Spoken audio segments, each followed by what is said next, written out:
I'm gonna show you the way Vietnamese people enjoy coffee in the morning. I live here and I have to say that I love the traffic here, which seems like chaos to foreigners, but it's actually an organized chaos. Everything works. Xin chào! Hello, my name is Khanh Vy. I'm a content creator and a TV host from Vietnam. I think this is one of my favorite spots in the Independence Palace. This is the way of selfie for Gen Zs. 0.5. I'm originally from the north central province of Nghệ An, but I've stayed in Ho Chi Minh City for a couple of years now. Ho Chi Minh City has such great energy and you can feel that when you come here. Nguyen Hue Boulevard, and I'm so excited to bring you around our largest city in Vietnam.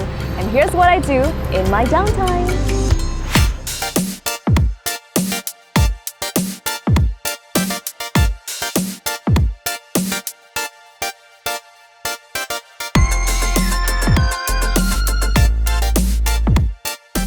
Cho em một cà phê sữa đá. What better way to start the day than a cup of cafe, not from a chain, but from an indie stall owner by the road? So one of the most popular drinks in Vietnam is cà phê sữa đá, which is coffee with condensed milk. And on the way to work, a lot of people stop by to buy cà phê sữa đá.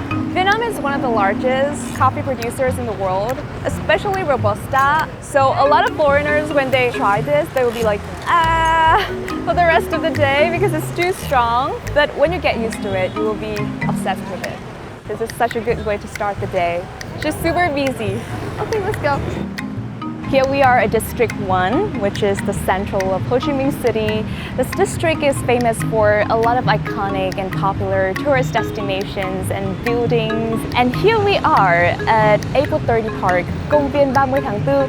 Why April 30, you might ask? Because April 30 is a very special day for a country. That day marked the unification of Vietnam. And I'm gonna show you the way how Vietnamese people enjoy a cup of coffee in the morning.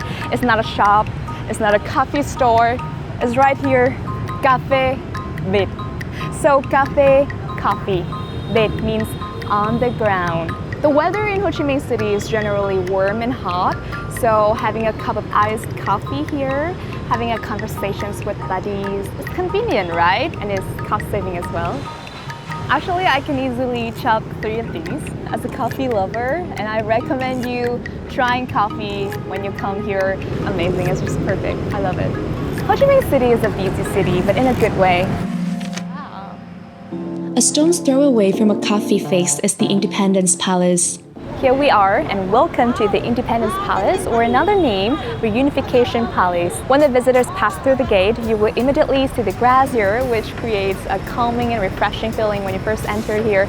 And this place is really special for Ho Chi Minh City. On April 30, 1975, the 2 tanks of the North Vietnamese Army crashed through the gates of this Independence Palace, marking the fall of the Republic of Vietnam and reuniting the whole country. There are hundreds of rooms in the Independence Palace, and here we are at the cabinet room. The main color is green. I always feel like this color is really suitable for negotiation because it gives people the feeling of peace, you know, just from my perspective. There are many people visiting on a daily basis, and one fun fact, if you come here, you will often see young people in Vietnam in traditional costumes like cao dai on weekends, on national holidays. They come here, take pictures, film the videos, and it's just like a ritual for the Vietnamese young people. This place reminds us of the history of our country, to acknowledge the history and be grateful for the older generations so that we can live peacefully as we do today. We're on the 2nd floor of the Independence Palace, and here you can see a very unique and interesting architecture, a mix of Vietnamese, Eastern, and Western styles. And definitely when you visit Independence Palace, you must visit the balcony. I think this is one of my favorite spots in the Independence Palace. Voila! You get the overview of Saigon City in just one place.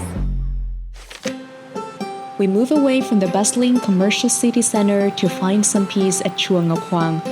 This is Jade Emperor Pagoda, Ngọc Hoàng Pagoda. This pagoda is built and established in 1909. And this is one of the very first places I went to when I first moved to Ho Chi Minh City. At that time, I didn't know where to go, so my friend, who is also a Buddhist, took me here. I do come here whenever I have time. Barack Obama once came here. He visited the Ngọc Hoàng Pagoda in 2016. In Vietnam, the custom of visiting the pagodas is lễ chùa. Chùa is pagoda.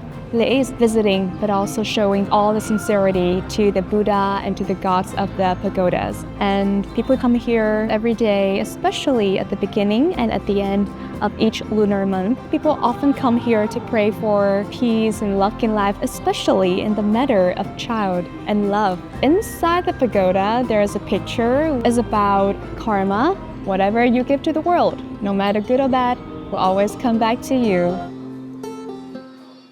Ta-da! This city has such a vibrant, exciting energy, and you can feel that when you come here. Nguyen Hue Boulevard. I come here to enjoy some food, to have a conversations with my friends, to film as well. This is a perfect place to film. So you might be wondering about the history of this walking street dating back to 18th century. It used to be a grand canal with the function of carrying the water from Saigon River to Zadig Citadel. And in 2015, this walking street is officially launched, attracting thousands of visitors on a daily basis. This is such a good view to take picture in Nguyen Hue Walking Street. May I introduce to you the 42 Nguyen Hue apartment. This is super popular among the young Vietnamese people. It consists of 9 floors with a lot of dining options. You might see trending videos on different social media platforms. This apartment was built in the 1960s, so it has a lot of vintage charm to it, but also modern elements as well. And on the first floor, is my favorite spot, the bookstore. Fahasa, this is one of the biggest bookstore chains in Vietnam.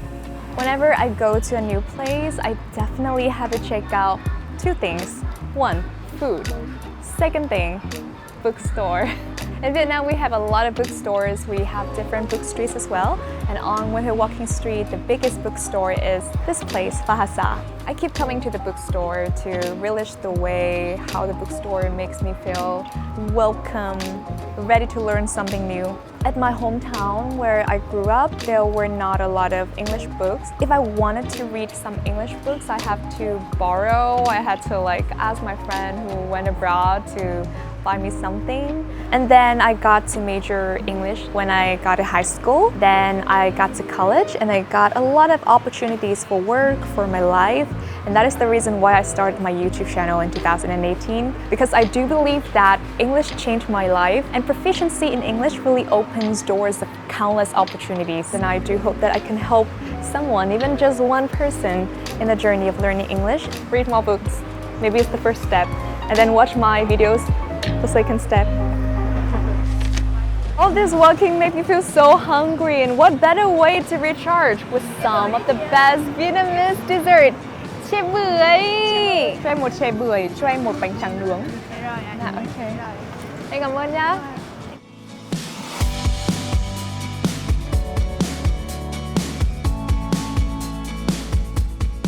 Em cảm ơn. Thank you.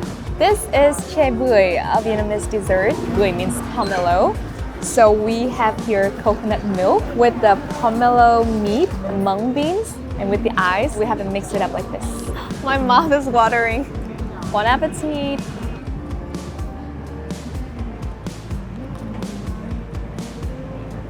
Along with chè bưởi, there is bánh tráng, which is a specialty of Đà Lạt. This is like grilled rice paper, the sausage, dried onions, corn, eggs, and a little sauce. Ngon!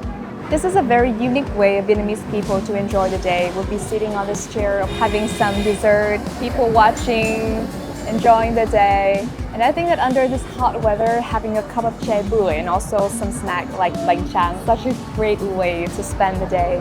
Now I'm gonna finish my dessert. Thank you very much for hanging out with me during my downtime. Bye bye nha. Cheers!